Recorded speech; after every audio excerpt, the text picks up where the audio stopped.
Hi friends, ഞാൻ ബിന്ദുസ് നാടൻ രുചികളിലേക്ക് എല്ലാവർക്കും സ്വാഗതം.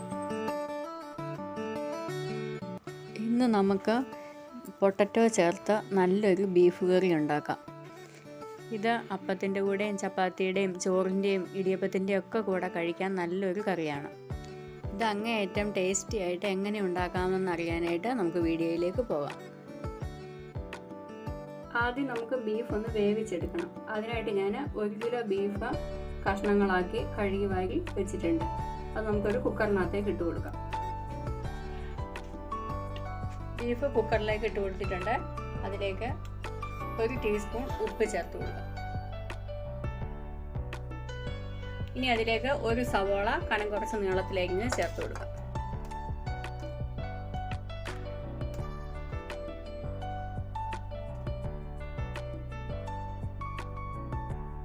രണ്ട് തണ്ട് കറിവേപ്പില,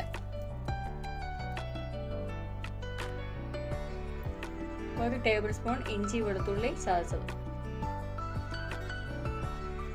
അതിലേക്ക് 1/2 ടീസ്പൂൺ മഞ്ഞൾപ്പൊടി ചേർത്ത് കൊടുക്കും. ഇനി 2 ടീസ്പൂൺ സാദാ മുളക് പൊടിയാണ്.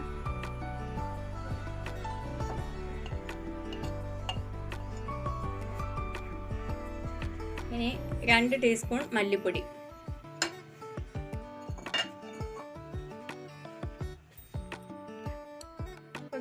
1/4 ടീസ്പൂൺ കുരുമുളക് പൊടി, 1 ടേബിൾ സ്പൂൺ നാരങ്ങ നീര്.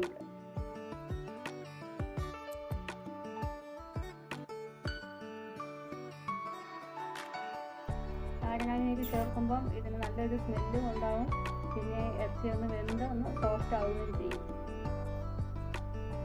ഇനി ഇതെല്ലാം കൂടെ നമുക്ക് കൈകൊണ്ട് നന്നായിട്ടൊന്ന് മിക്സ് ചെയ്യാം.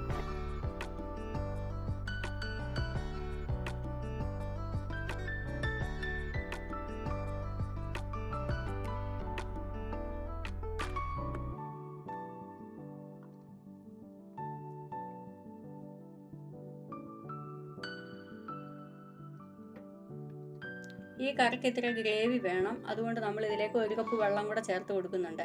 ഇനി ഈ ഗ്രേവിയിൽ തന്നെയാണ് നമ്മൾ ഉരുളക്കിഴങ്ങും വേകാൻ വെക്കുന്നത്.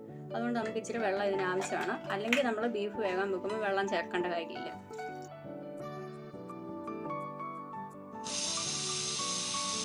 ഒന്നുകൂടെ നമുക്കിത് കൈകൊണ്ടൊന്ന് മിക്സ് ചെയ്ത് കൊടുക്കാം. ഇനി നമുക്ക് കുക്കർ അടച്ച് വയ്ക്കാം.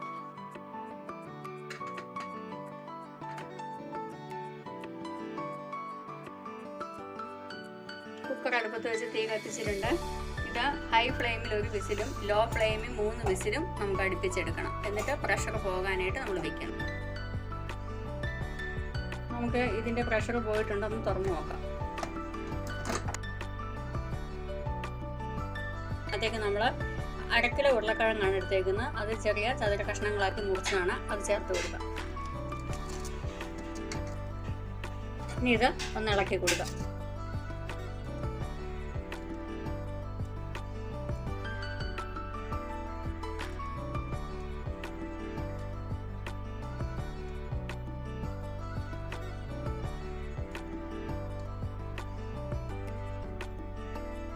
ഒന്നുകൂടെ ഒന്ന് അടച്ച് 1 വിസിലടിച്ചിട്ട് എടുക്കാം. ഗ്രേവിക്കുള്ള മസാല ഒന്ന് തയ്യാറാക്കാം. അതിനായിട്ട് ഒരു ചീനിച്ചട്ടി അടുപ്പത്ത് വെച്ച് ചൂടാക്കിയിട്ടുണ്ട്. അതിലേക്ക് 1 ടേബിൾ സ്പൂൺ വെളിച്ചെണ്ണ ഒഴിച്ചു കൊടുക്കാം. എണ്ണ ചൂടായിട്ടുണ്ട്. ഇതിലേക്ക് 1/2 ടീസ്പൂൺ കടുക് ഇട്ട് കൊടുക്കുകയാണ്. 1 ടേബിൾ സ്പൂൺ ഇഞ്ചി വെളുത്തുള്ളി ചതച്ചത്,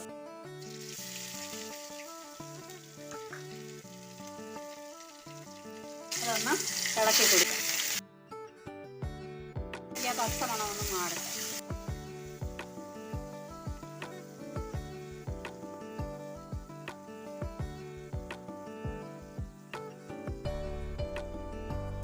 ഇതിൻ്റെ പച്ചമണം ഒന്ന് മാറിയിട്ടുണ്ട്. അതിലേക്ക് നമുക്ക് 2 ചെറിയ സവോളയാണ് അരിഞ്ഞിട്ട് കൊടുക്കുക. 1 പച്ചമുളക് കീറിയത്, ഇതൊന്ന് വഴറ്റിയെടുക്കാം.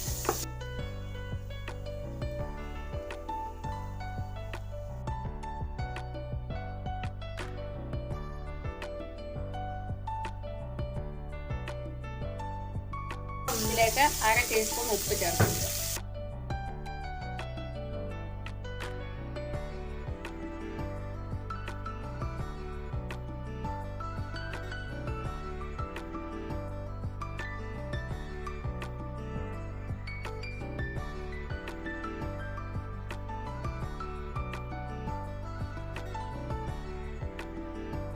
സവാള വഴലാൻ തുടങ്ങിയിട്ടുണ്ട്. ഇതിലേക്ക് നമുക്ക് കുറച്ച് കറിവേപ്പിലയും കൂടി ഇട്ട് കൊടുക്കാം. കറിവേപ്പില ഇച്ചിരി കൂടുതലിട്ടാലും കുഴപ്പമില്ല.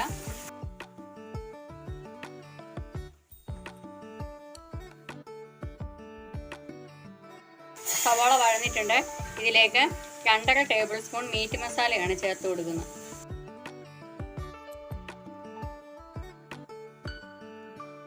ഈ പൊടിയുടെ മണം ഒന്ന് മാറുന്ന വരെ നമുക്കൊന്ന് ഇളക്കി കൊടുക്കാം. തീ ലോ ഫ്ലെയിമിൽ വയ്ക്കണം.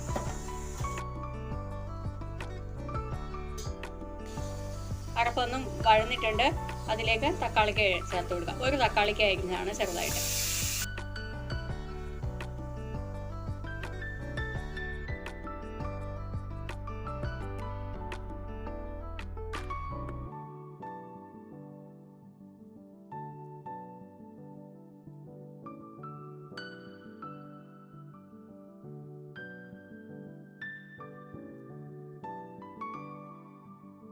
ഉരുളക്കിഴങ്ങ് ഒരു വിസിൽ അടിച്ചിട്ടുണ്ട്. തീ നിർത്തി വെച്ച് പ്രഷർ പോയിട്ടുണ്ട്. ഇനി നമുക്കത് വെന്തോന്ന് നോക്കാം.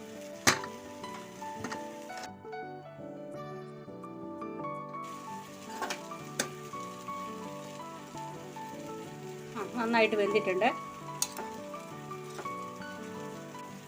ഇനി ഇതിൽ നിന്ന് ഗ്രേവി കുറച്ച് നമ്മൾ ആ മസാല വഴറ്റിക്കൊണ്ടിരിക്കുന്നതിനകത്തേക്ക് അല്പം ഒഴിച്ചു കൊടുക്കണം.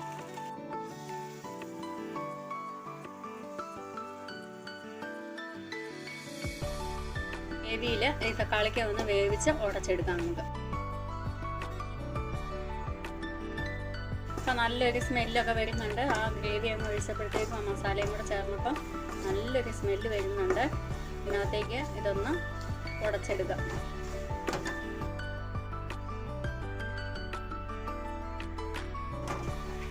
മസാല നന്നായിട്ട് വഴന്നിട്ടുണ്ട്. അതിൽ നിന്ന് എണ്ണ തെളിഞ്ഞ് വരാൻ തുടങ്ങിയിട്ടുണ്ട്. ഇതിലേക്ക് നമ്മൾ വേവിച്ച് വെച്ചിരിക്കുന്ന പൊട്ടറ്റോയും ബീഫും കൂടെ ചേർത്ത് കൊടുക്കാം. നമുക്ക് ഇതിനകത്തേക്ക് ഗ്രേവിക്ക് ആവശ്യമായ വെള്ളം ഒഴിച്ചു കൊടുക്കണം. ഇപ്പം ഞാൻ ആ കുക്കറിനകത്ത് തിളച്ച വെള്ളമാണ്. കുക്കറിനകത്ത് ഇരുന്ന മസാലയെല്ലാം കൂടെ ഒന്ന് വെള്ളം ഒഴിച്ചൊന്ന് ഇളക്കി എടുത്തിട്ടുണ്ട്.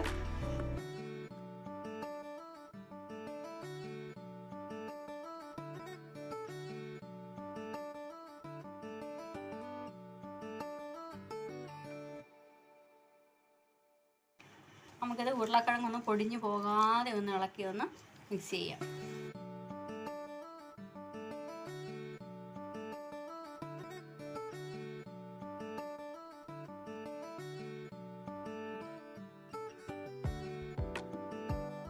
ഒരല്പം വെള്ളം കൂടെ ചേർത്ത് കൊടുക്കണം. തിളച്ച വെള്ളമാണ് ചേർക്കുന്നത്. ഇതൊന്ന് തിളച്ച് ഒന്ന് കുറുകി വരണം. അതിനുള്ള വെള്ളം ചേർത്ത് കൊടുക്കണം.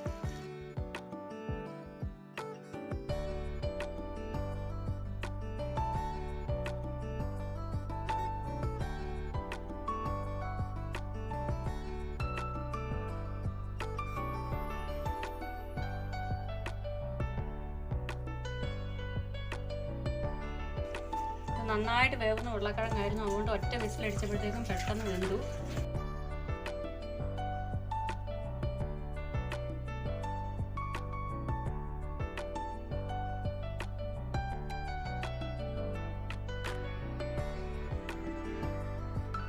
നമ്മുടെ easy and tasty beef potato curry ready ആയിട്ടുണ്ട്.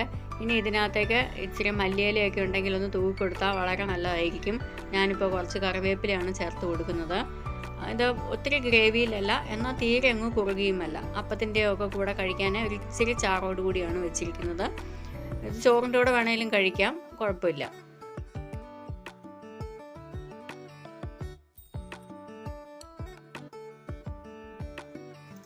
ഈ റെസിപ്പി ഇഷ്ടമായാൽ നമ്മുടെ വീഡിയോയ്ക്ക് ലൈക്ക് ചെയ്യാനും കമൻറ്റ് ചെയ്യാനും ഷെയർ ചെയ്യാനും ഒന്നും മറന്നു പോകരുത്. ഇത് എല്ലാവരും ഒന്ന് ചെയ്ത് നോക്കിയിട്ട് നിങ്ങളുടെ അഭിപ്രായങ്ങൾ എന്നെ മറക്കാതെ അറിയിക്കണം. അതുപോലെ തന്നെ ഇതുവരെ സബ്സ്ക്രൈബ് ചെയ്തിട്ടില്ലാത്ത എല്ലാവരും നമ്മുടെ ചാനലൊന്ന് സബ്സ്ക്രൈബ് ചെയ്ത് നമ്മളെ ഒന്ന് സപ്പോർട്ട് ചെയ്യണേ, മറന്നു പോകരുതേ. അടുത്ത നല്ലൊരു റെസിപ്പിയുമായി വരുന്നത് വരെ എല്ലാവർക്കും ബൈ ബൈ.